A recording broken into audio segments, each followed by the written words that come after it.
हम समझेंगे ग्रेविटेशन और ग्रेविटेशनल फोर्स। जैसा कि हम जानते हैं, मून हमारी अर्थ के अराउंड रिवॉल्व करता है और हमारी अर्थ सन के अराउंड रिवॉल्व करती है। साथ ही सभी प्लैनेट्स सन के अराउंड रिवॉल्व करते हैं। क्या आपने कभी सोचा है कि ये सब कैसे होता है? आसान शब्दों में कहें तो ये सब ग्रेविटेशनल फोर्स के कारण होता है, जिसे लॉ ऑफ ग्रेविटेशन भी कहते हैं। आइए इसे डिटेल में समझते हैं। Law of gravitation. According to this law, every body in the universe attract another body in the universe. इस लॉ के अकॉर्डिंग यूनिवर्स में हर एक बॉडी किसी दूसरी बॉडी को अट्रैक्ट करती है।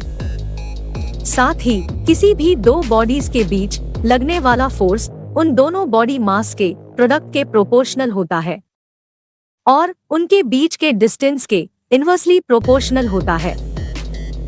इक्वेशन में m1 बॉडी A और m2 बॉडी B का मास है। इस इक्वेशन को सिंप्लीफाई करने पर हमें कांस्टेंट मिलता है, जिसे हम यूनिवर्सल ग्रेविटेशनल कांस्टेंट कहते हैं। इस कांस्टेंट को G से डिनोट करते हैं। इस लॉ को यूनिवर्सल लॉ ऑफ ग्रेविटेशन के नाम से भी जाना जाता है और इस फोर्स को ग्रेविटेशनल फोर्स कहा जाता है।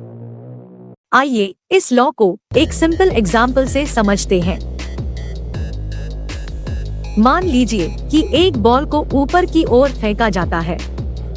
ये बॉल एक सर्टेन हाइट पर पहुंचता है, फिर नीचे गिरने लगता है।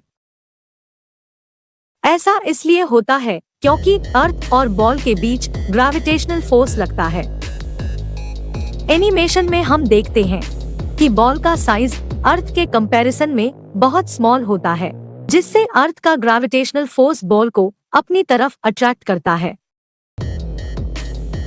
सिमिलरली मून और अर्थ के बीच ग्रेविटेशनल फोर्स लगता है, लेकिन इस केस में मून अर्थ पर फॉल नहीं करता।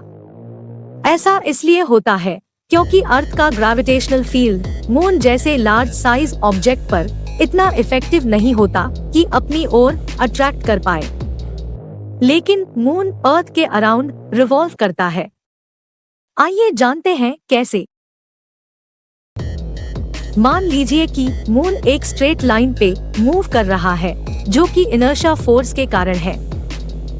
मून की वेलोसिटी कांस्टेंट रहती है जब तक कि कोई एक्सटर्नल फोर्स उस पे एक्ट नहीं करता। जब मून अर्थ की ग्रेविटेशनल फील्ड में आता है, तब अर्थ का ग्रेविटेशनल फोर्स अपनी तरफ पुल करता है। मून का इनर्शिया फोर्स और अर्थ का ग्रेविटेशनल पुल कंबाइन करके एक न्यू फोर्स क्रिएट करते हैं, जो सेंट्रीपेटल फोर्स होता है। इस सेंट्रीपेटल फोर्स के कारण मून अर्थ के अराउंड रिवॉल्व करता है और यही फिनोमिनन बाकी सभी प्लैनेट्स और सन के बिटवीन होता है।